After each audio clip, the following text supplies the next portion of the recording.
حماد ظفر کا سوال ہے، احادیث طیبہ سے برتن میں پھونک مارنے یا سانس لینے کی ممانعت ملتی ہے، اسی طرح روایات میں کھانے اور پانی پر دم کا تذکرہ بھی موجود ہے،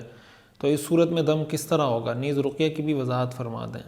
دیکھیں، جہاں ممانعت ہے تو وہاں ممانعت والی حدیث پر عمل کرنا ہوگا۔ جہاں ثابت ہے کہ دم کرتے وقت رسول اللہ صلی اللہ علیہ وسلم نے پانی پر دم کیا ہے یا کھانے کی کسی چیز پر دم کیا ہے تو وہاں جائز ہوگا۔ جہاں منع ہے وہ یہ ہے کہ جہاں بلا وجہ آپ، جیسے بعض اوقات ہوتا ہے کہ کسی چیز کو ٹھنڈا کرنے کے لیے، گرم ہے اس کو ٹھنڈا کرنے کے لیے آپ پھونک مار رہے ہیں، یا بعض اوقات یہ ہوتا ہے کہ آپ کوئی ایسی چیز کھا رہے ہیں جو آپ کی اور آپ کے دوسرا کوئی دوست یار آپ کے ساتھ کوئی مشترک ہے، دونوں مل کے کھا رہے ہیں اس چیز کو،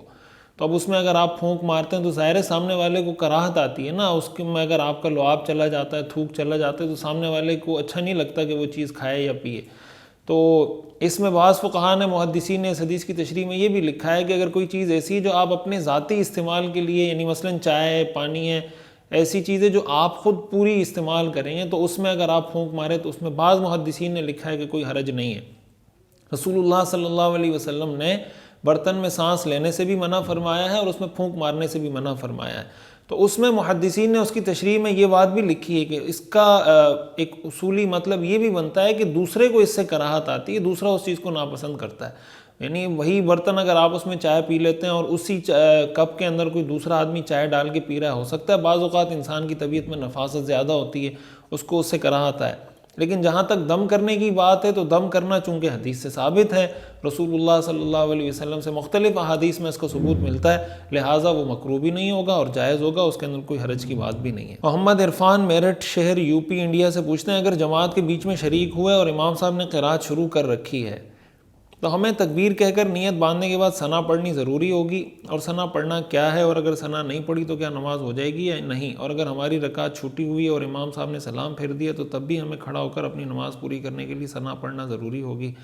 دیکھیں، جب آپ نے امام کے ساتھ نیت باندھی اور امام قرات شروع کر چکا ہے پھر آپ ثنا نہ پڑھیں، اور اگر آپ کی کوئی رکعت چھوٹ گئی ہے اور آپ امام کے بعد نماز پوری کر رہے ہیں تو اب جب آپ نماز پوری کرنے کے لیے کھڑے ہوں گے اس کے شروع میں آپ نے ثنا پڑھنی ہے۔ اگر تراویح کی نماز میں کوئی واجب بھول چھوٹ جائے اور امام بھول سے سجدہ سہوی چھوڑ دے تو جب نماز کو پھر سے پڑھا جائے تو پہلی 2 رکعتوں میں جو قرآن پاک پڑھا ہے کیا اس سے لٹانا ضروری ہوگا یا نہیں؟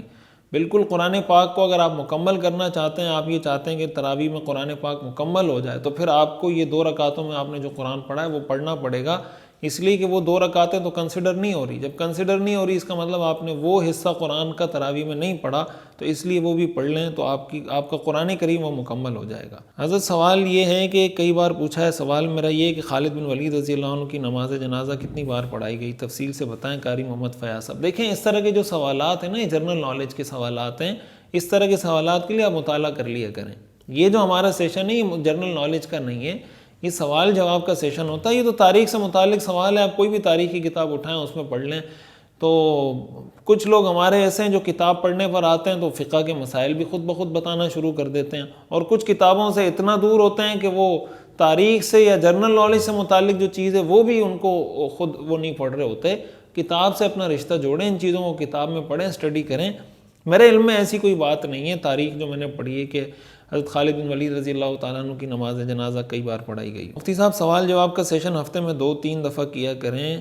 2-3 دفعہ کرنے کے لیے ٹائم بہت چاہیے، یہ تقریباً 1 گھنٹے کا ہمارا سیشن ہوتا ہے جو ہر ہفتے چلتا ہے، تو 1 گھنٹے کے سیشن کے جو سوالات ہوتے ہیں ان سوالات کو دیکھنا پڑتا ہے، اس کو مطالعہ کرنا پڑتا ہے، اس کے جوابات تلاش کرنے پڑتے ہیں۔ بعض لوگ یہ سمجھ رہے ہوتے ہیں کہ بس جیسے ہی سوال پوچھا وہاں کھٹ سے فٹ سے جواب مل جائے گا، سارے سوالوں کے جواب ظاہر ہیں ہمیں نہیں آ رہے ہوتے، دیکھنے پڑتے ہیں، اسٹڈی کرنا پڑتا ہے اس کو۔ تو اور بھی غم ہے زمانے میں محبت کے سوا، اگر یہی کریں گے تو پھر باقی جو ہمارے کام ہیں وہ ظاہر نہیں ہو سکتے۔